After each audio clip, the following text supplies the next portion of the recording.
This game felt like something bigger than just a regular season matchup.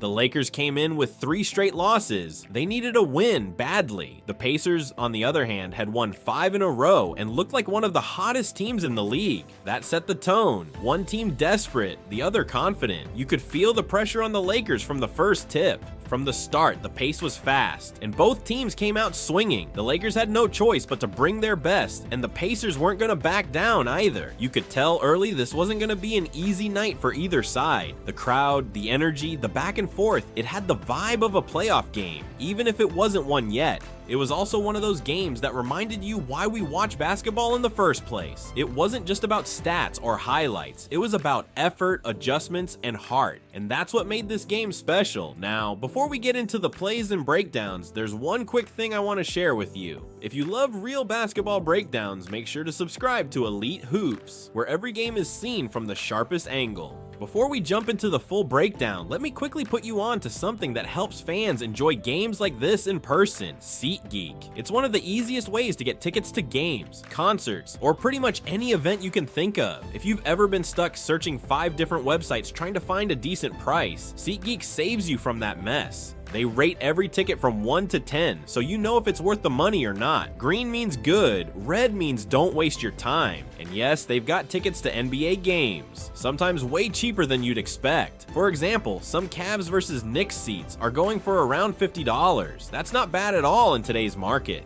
If you've never used it before, there's a discount too. Use the code GOAT and you'll get $20 off your first purchase. That's money back in your pocket just for using the app. Click the link in the description, download it, and the code gets added automatically. Alright, now let's talk about how the Lakers started this game and what went right and wrong in those opening minutes. The Lakers came out trying to set the tone early, using a familiar play, lob it up, and let Hayes finish it at the rim. It was a solid start, but Indiana didn't waste time pushing right back. They came in with a clear game plan, speed up the game, and go after the Lakers' weak spots on defense, especially in transition. LA's slow recovery gave the Pacers easy buckets. Indiana didn't just rely on speed, they were smart with their matchups. They kept putting pressure on the Lakers' weaker defenders, especially targeting Luka and Reaves. On offense, the Lakers tried to answer with ball movement and isolations, but missed opportunities and a few lazy passes cost them. Indiana made them pay every time, turning mistakes into points. Halliburton and the Pacers were sharp, finding the open man and knocking down their shots. The Lakers couldn't get stops when it mattered and were often a step too late. By the end of the quarter, Indiana held the edge and looked fully in control. The Lakers needed answers and fast, but the second quarter told a different story. Things started to shift in the second quarter. After going quiet in the first, LeBron finally got into the game. The Lakers cleared out space so he could work in the post, and it paid off right away. He used his size and strength to get easy points and open things up for his teammates. This small adjustment helped the Lakers settle in and find a rhythm.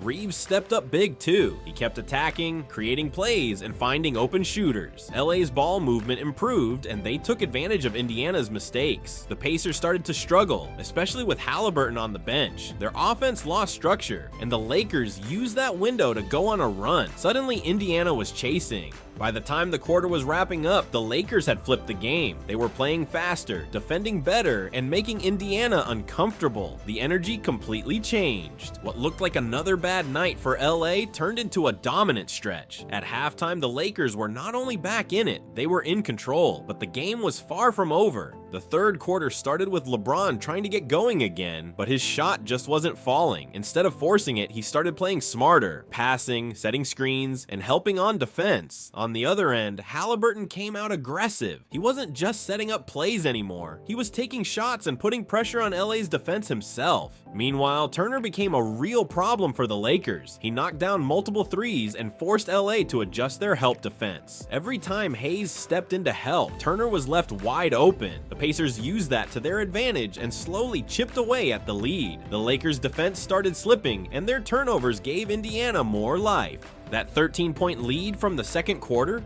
gone. By the time the quarter ended, the Pacers had cut it down to just 3. Their hustle and smart plays turned the game around again. The momentum had shifted, and it was clear this one was going to come down to the wire. The fourth quarter was set to be a battle.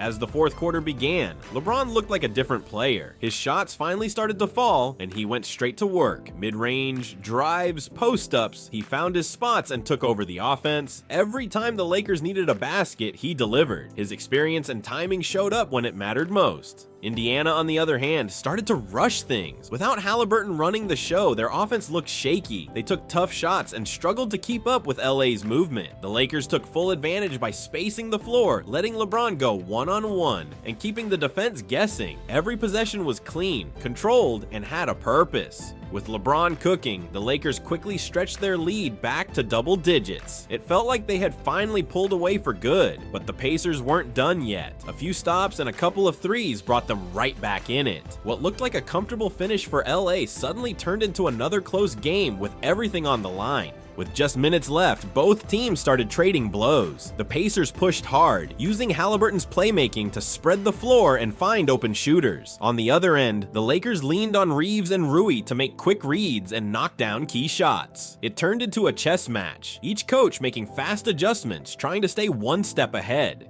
Reaves kept his cool and handled the pressure well, especially when Indiana trapped him. He passed out of the double teams and found Vando in the short roll, which helped LA create open looks. Rui hit 2 big threes in a row from the same corner, giving the Lakers a bit of breathing room again. Every possession felt huge, and every mistake had a cost. But Indiana wouldn't quit. Halliburton came right back with a burst of energy, scoring 5 straight points and putting the Pacers up by 1. The momentum swung again, and it looked like LA was in trouble. The pressure was on, and it was going to take something big to pull this one out. With just seconds left, the Lakers needed a bucket to avoid another painful loss. Luka brought the ball up and spotted LeBron already down the court. He launched a pass, hoping for anything. The shot didn't go, but LeBron was right there, timed it perfectly, tipped it in, and the buzzer sounded. Game over. Just like that, the Lakers had pulled off the win. It wasn't just a lucky play, it was all effort. LeBron didn't give up on the final possession. He read the moment, got to the right spot, and made sure LA didn't waste the chance.